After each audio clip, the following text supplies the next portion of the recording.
Bonjour tout le monde, Café Magic, c'est les news MTG de la semaine et qui interrogent les personnalités magiciennes sur iTunes, Deezer, Spotify, YouTube et Podbean le temps d'un café.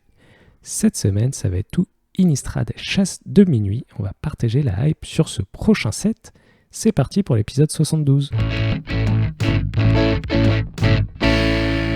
Et pour parler de tout ça, j'ai avec moi un fan d'Innistrad, joueur de tout format et podcasteur de talent. J'ai nommé Charles Wickedfridge Wickham. Comment ça va, Charles ? Ça va hyper bien. Je suis trop content d'être là. Merci pour l'invitation. Et surtout, si c'est pour parler d'Innistrad, je serai toujours là. Ben, ça me fait super plaisir de t'avoir à nouveau. Alors, Innistrad est là. Je sais que tu l'aimes, ce plan. Est-ce que tu partages la hype ? Ah oui, complètement. Moi, Innistrad, c'est un... En fait, je trouve vraiment que c'est le plan sans défaut. Genre, le flavor est trop bien, les arts sont beaux, les mécaniques sont bien, le gameplay est bien. Genre, il n'y a juste pas de défaut.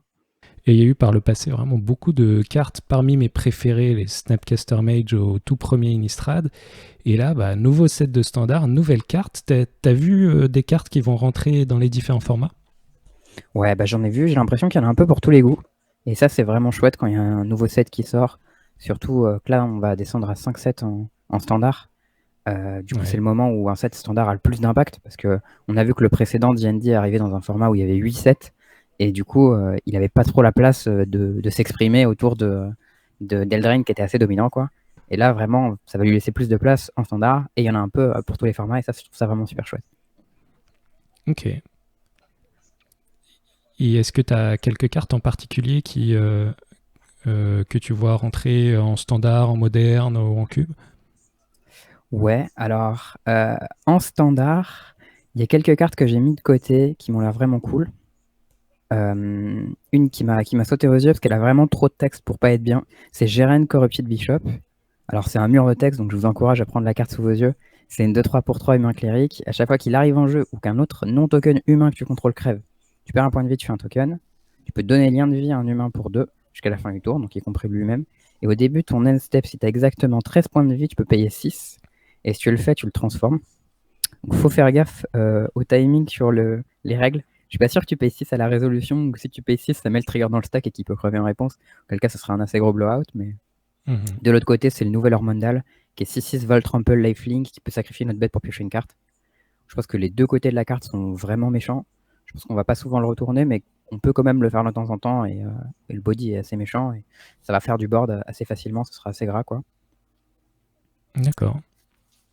Une autre carte que j'ai retenue, je vais rester en noir pour le moment, c'est Giza Glorious Resurrector. Donc c'est une 4-4 pour 4. À chaque fois qu'une créature qu'un opponent crève, tu l'exiles à la place. Et en gros, à chaque upkeep, tu réanimes toutes les bêtes qu'elle a exilées. Et qui ont decay du coup en downside, sinon ce serait complètement fumé. Ouais. Donc elle peut pas bloquer, et quand tu attaques avec, tu le sacrifies à la fin de tour. Mais du coup, tu refais tous les ETB.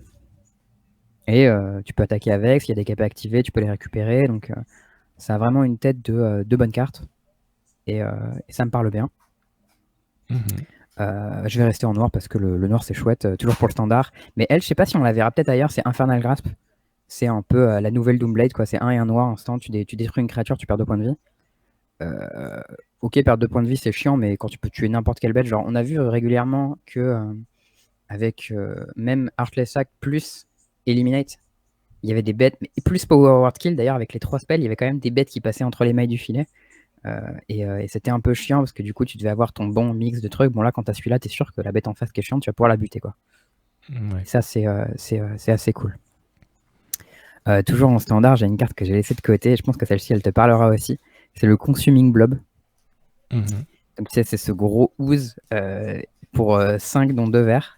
Et en fait c'est un peu un throwback sur Tarmogoyf. Parce qu'en gros sa force et son endurance c'est égal au nombre de types de cartes dans ton cimetière. Et son endurance c'est ce même chiffre plus 1. Donc comme Tarmo, mais ça compte que ton cimetière à toi. D'accord. Et au début de ton end step, il refait un ooze qui a cette capacité-là. Donc c'est un steak, et si ton adversaire le gère pas, il refait un steak tous les tours, quoi. Y compris le tour où il arrive en jeu. Donc un beau steak à 5 et qui commence à faire pas mal de cartes pour le deck tribal ooze dans je ne sais quel format. J'espère qu'un jour il va exister. Ah, si vous avez un EDH ooze, c'est sûr que ça va rentrer dedans, à mon avis. Hein. En restant dans le thème du ooze, il y a un petit fungus qui va avec. C'est le Dev Bonnet Sprout, qui est quand même très mignon. Ce petit champignon 1-1. Et en gros, il dit au début de ton upkeep, tu meules une carte, et s'il y a au moins 3 créatures dans ton cimetière, tu le transformes. Et là, il se transforme en 3/3 Fungus Horror, très mignon d'ailleurs. Et au début de ton upkeep, tu exiles une carte de ton cimetière, et si t'es une créature, tu mets un compteur +1/+1 dessus. Ça, je vois très bien ça rentrer dans Mono Vert en standard, qui va être un deck qui aura pas mal d'outils, et qui jouera beaucoup de créatures surtout. Et ben là, potentiellement, c'est une 1/1 qui peut attaquer pour 4 tours suivants, tu vois, si tu la poses et que tu as déjà des cartes au cimetière, elle se transforme, elle en exile une. Non, j'ai dit une bêtise. Il faudra passer un upkeep pour qu'elle reprenne un compteur, mais bon. Quand même, tu payes que 1 mana, et derrière, tu peux avoir un body assez gros qui, en plus, grossit par la suite. Donc ça, je trouve que c'est quand même assez nice comme effet. Je vais être obligé de construire un deck bleu-vert tempo qui sera forcément pas très bien. Ah, peut-être qu'il sera bien, mais le problème, c'est que les decks bleu-vert tempo, souvent, ils ont besoin de jouer pas trop de créatures. Ouais, c'est ça. Et là, bah, du coup, lui, il demande d'avoir une grosse concentration de créatures. Donc, je pense qu'ils ont bien fait sur le design la limitation pour éviter que ce soit trop facilement abusable. Ça va pas du tout avec Delver. D'ailleurs, peut-être que tu comptais en parler après, mais Delver en standard, est-ce que tu y crois, toi? Alors moi, je suis un grand believer de Delver of Secret. Je possède des copies de Delver of Secret japonaises et des copies de Delver of Secret foil. Donc je suis, je suis un grand amoureux de la carte. Bien entendu, je vais essayer de le faire marcher en standard. Bien entendu, ce sera nul. Parce qu'en fait, Delver, c'est une carte qui a besoin de beaucoup de cantrips et de beaucoup de spells pas chers pour marcher. Et en standard, à l'époque où il fonctionnait, il avait quand même Pondeur, il avait Mana Leak, il avait plein de cartes avec. D'ailleurs, on en a parlé sur le podcaster mage avec Louis Deltour, qui n'est pas trop un believer de Pondeur en standard, pardon, de Delver en standard. Mais en historique, j'y crois fort.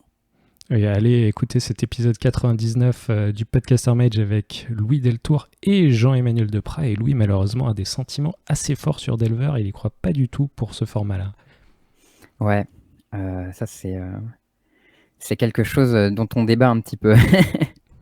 En restant dans l'inspiration d'Elver, j'ai une petite carte bleue qui me parle beaucoup. C'est Secrets of the Key.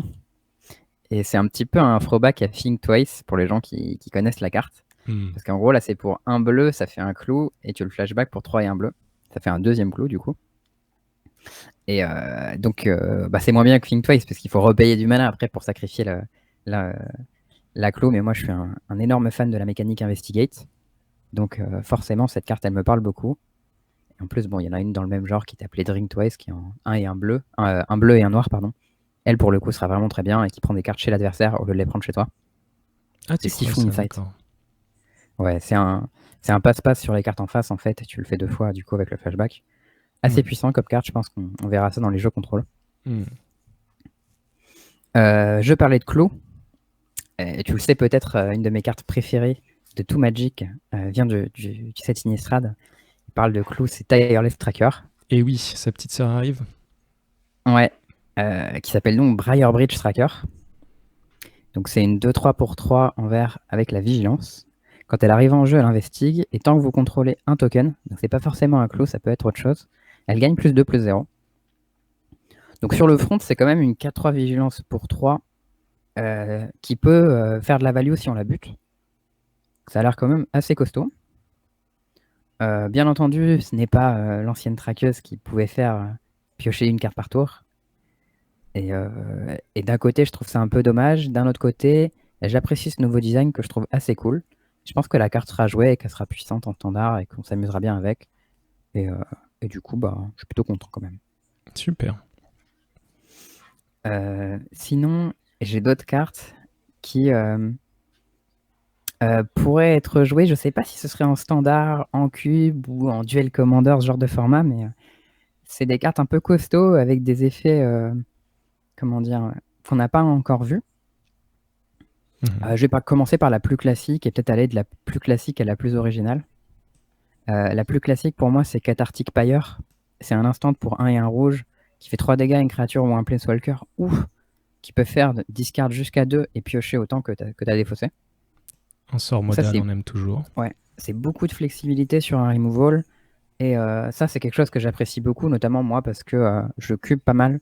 Et j'aime bien mettre des choses modales sur mes removals pour qu'ils puissent être plus facilement rentrer dans les deck Storm, qui ont besoin d'avoir accès à des removals, mais ont besoin aussi de pouvoir dépenser leurs cartes proactivement quand ils sont en train de partir en combo. Et typiquement, cette carte-là le fait très bien. Et un peu dans le même style qu'Izzet Charm, en fait, qui peut te faire piocher 2, défausser 2 si t'as rien à faire, mais qui non peut interagir avec l'adversaire, quoi. Je pense que cette carte sera vraiment très bien. Genre, si ton adversaire a juste pas de bête ou pas de Planeswalker à buter, ben, tu peux recycler tes landes, par exemple, et trouver de l'action. Et ça, je trouve ça vraiment cool. Ensuite, j'avais dit de la plus classique à la plus originale. Bon, la suivante, ce serait Adeline Splendide Cathare. Donc, c'est une créature légendaire blanche. Pour un blanc-blanc, c'est une X4 Vigilance Humanite. Sa force est égale au nombre de créatures que tu contrôles, donc si elle est seule sur board, elle a que 1. Mais plus tu as un board large, plus elle est grosse. Et à chaque fois que tu attaques, pas forcément avec elle, donc avec n'importe quoi, y compris le tour où elle arrive en jeu, pour chaque adversaire, donc si tu joues en multi, ça le fera plusieurs fois, si tu fais un humain 1-1 blanc engagé attaquant, ce qui est vraiment costaud en fait comme effet, puisque on peut comparer ça à Brimaz, qui faisait ça quand il attaquait et quand il bloquait, mais là, il n'a pas besoin d'attaquer elle-même, donc ça te trigger le tour où ça arrive en jeu. Et ça a l'air vraiment costaud. Moi, je vois bien ça, par exemple, dans un deck duel commander avec Winota, tu vois, c'est le genre de carte qui est assez costaud. Un humain que tu vas trouver dessus, qui est pas mal. Je sais pas trop dans quel type de format tu pourrais avoir ça, mais de manière générale, je pense qu'en standard, c'est quand même très gros. Genre, ça a 4 d'endurance, ça grossit, sa vigilance, ça bloque bien, ça attaque bien. Genre, ça coche un peu toutes les cases, quoi. Je vais rester en blanc. J'ai une carte qui s'appelle Sungold Sentinelle. C'est une 3-2 pour 2, noir et un blanc, humain soldat. Quand elle arrive sur le champ de bataille ou qu'elle attaque, elle exile jusqu'à une carte du cimetière ciblée. Ça, j'aime beaucoup le fait qu'ils aient rajouté de la hate grave un peu incidentelle sur différentes cartes.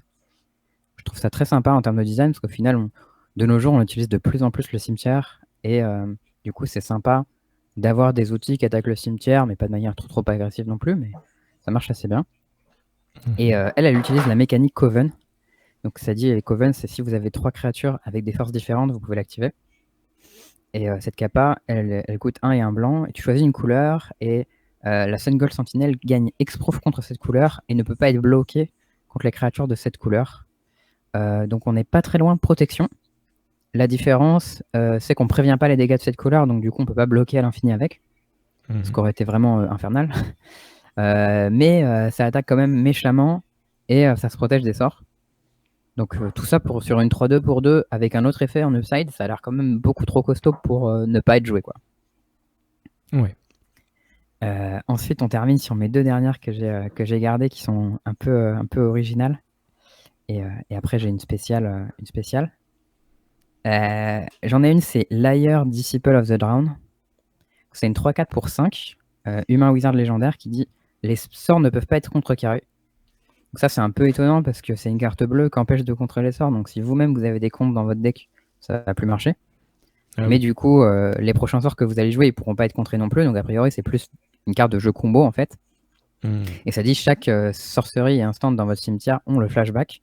Et le flashback est égal à leur coût de mana. Donc c'est un peu un Passing Flames permanent. Mais du coup, ça marche aussi pendant le tour de votre adversaire. Donc si vous avez des éphémères, etc., vous pouvez par exemple jouer un cantrip à votre tour, puis rejouer un éphémère au tour de votre adversaire. Donc ça, je vois bien ça, soit dans des decks contrôle tap-out sans contre, du coup, qui du coup pourraient pas être rejoués avec, soit directement, par exemple, en cube, dans un deck Storm. Si tu joues ça contre contrôle, ton adversaire, il peut plus te contrer quand tu es en train de partir en couille, et là, tu peux rejouer tout son cimetière comme un ouf. C'est parti. Ouais, c'est ça, ça me plaît assez bien. La dernière, c'est aussi la plus étrange, mais elle me plaît bien, c'est Moonveil Regent. Donc écoute, 4 mana, c'est un dragon 4-4 vol. Et à chaque fois que tu joues un sort, tu peux défausser ta main. Et si tu le fais, tu pioches une carte pour chaque couleur du sort que tu joues. Donc c'est un peu étrange comme wording, mais par exemple, supposons que tu joues un sort qui a 2 couleurs. Donc voilà, un truc bicolore. Tu peux défausser ta main et piocher 2. Si tu joues un Eve Mythic Reborn, qui a 5 couleurs, c'est ta main et piocher 5. Donc voilà, ça fait des trucs un peu bizarres. Ça peut aussi simplement marcher si t'as pas de main. Hein.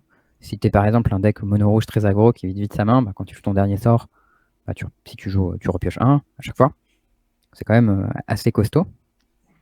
Et quand elle crève, elle fait X dégâts à n'importe quelle cible, où X est le nombre de couleurs parmi les permanents que tu contrôles. Donc ce sera au minimum 0, puisque si elle était la dernière sur table, t'as plus de couleurs. Hein. Mais voilà, donc c'est un deck, c'est un peu étrange cette carte mono rouge qui t'encourage à jouer plusieurs de couleurs, etc. Mais au final, ça a l'air assez costaud. Le raid, c'est quand même une 4/4 vol pour 4 qui peut faire du card advantage. Donc, ça m'étonnerait pas que ce soit une carte vraiment cool. Bah, ça fait vraiment pas mal de cartes qui t'inspirent beaucoup pour ce nouveau set, un set de standard. Ça fait longtemps. Ouais, il y en a une toute petite dernière que je t'ai gardée même. Ouais. Et celle-ci, c'est pas vraiment une carte sur laquelle j'ai des feelings, mais où j'ai déjà beaucoup entendu parler dessus sur Twitter et je suis quasiment sûr qu'elle sera jouée. Mhm. C'est Consider. Consider oui. qui est en fait cette upgrade strict à Opt. C'est-à-dire qu'elle fait Surveil 1 au lieu de Scry 1 et ensuite piocher pour un mana bleu en éphémère. Du coup, celle-ci, c'est pas vraiment un miracle puisque on a déjà une carte qui fait plus ou moins la même chose en moins bien qui est jouée. Donc celle-ci, c'est sûr qu'elle sera jouée. Mais en plus, elle permet des petites choses intéressantes en Legacy. Je sais pas si tu en as entendu parler. Elle va permettre une nouvelle chose en Doomsday. Ah oui. Parce que pour les gens qui ne connaissent pas Doomsday, c'est un deck combo un peu étrange qui consiste à résoudre la carte Doomsday. Et la carte Doomsday, en fait, elle exile tout votre deck, elle garde juste 5 cartes et vous les empilez dans l'ordre que vous voulez. Et à partir de ça, en général, vous arrivez à gagner. Là, on a la carte Assassin's Oracle, bien sûr, qui va vous permettre de gagner une fois que vous serez en dessous. Et en fait, avec Consider, tu peux mettre la carte du dessus de la pile dans le cimetière, puis piocher la deuxième. Et du coup, ça va permettre des choses avec Deep Analysis qui permet de se flashbacker pour 2 mana seulement et fait piocher 2 cartes. Et en fait, si tu la meules, du coup, tu vas pouvoir piocher en dessous, arriver tout en bas de la pile et gagner avec. Donc ça, c'est un petit truc sympathique qu'on peut faire avec. Donc une bonne carte qui va rentrer en Legacy et aussi qui va me permettre de jeter à la poubelle mes Opt Old Frame pour mon deck contrôle de moderne. J'en suis un petit peu triste, mais bon, c'est comme ça. Ah, peut-être que tu pourras jouer plus de 4 versions en fait effet, je sais pas trop. Ah oui, on va considérer ça effectivement pour le deck Miracle. Donc ça touche vraiment tous les formats, la plupart des formats, ce qui est assez cool. Ça faisait longtemps que c'était pas arrivé. Là, il y a une grosse rotation de standards. On parlait beaucoup de Eldraine qui était surpuissante. Est-ce que vraiment on va avoir à quoi va ressembler ce standard en gros? Est-ce qu'il sera beaucoup moins puissant? Alors, je pense que d'un côté, il sera moins puissant sur la puissance brute des cartes, mais aussi qu'il sera pas mal dominé par des synergies. Et du coup, principalement des synergies d'Innistrad, à mon avis. Puisque on a un format qui va descendre à 5-7, c'est-à-dire qu'il y aura moins de cartes. Et quand il y a moins de cartes, tu peux pas juste aligner des cartes très bonnes à tous les étages de ta curve, juste parce que tu n'en as pas assez disponible. Mhm. Et du coup, tu as le temps de mettre en place des synergies. Et on a vu que Midnight Hunt propose beaucoup de synergies autour du cimetière. Il y a des tribes humaines ou spirites ou zombies, etc. Et je pense qu'on verra beaucoup de Midnight Hunt par la suite en standard. Eh ben, c'est super, c'est vraiment précieux pour moi d'avoir l'avis d'un joueur compétitif dès la sortie ou même avant la sortie d'un nouveau set. Et donc merci beaucoup. Et la question classique pour toi Charles, où est-ce qu'on peut te retrouver sur les internets? Vous pouvez me retrouver sur Twitter @wickedfridge, WICKEDFRIDGE. Et par cet emplacement, vous pourrez retrouver mon podcast qui s'appelle Le Podcaster Mage, que je fais avec mon comparse Théo Méry toutes les semaines depuis maintenant 2 ans. Et oui, sur toutes les plateformes de podcast. Et aussi maintenant, tu peux le regarder en direct sur Twitch pendant l'enregistrement. C'est vrai. Nous avons un Discord sur lequel nous postons régulièrement le moment où nous le ferons, parce que c'est pas toujours en même temps, mais en général, c'est le mardi soir. Ça marche. Je vais mettre tous ces liens, en tout cas dans la description. Merci encore, Charles, d'être venu sur Café Magic. Avec plaisir. Ciao. À bientôt. Et bien voilà, merci d'avoir écouté Café Magic et à dimanche prochain.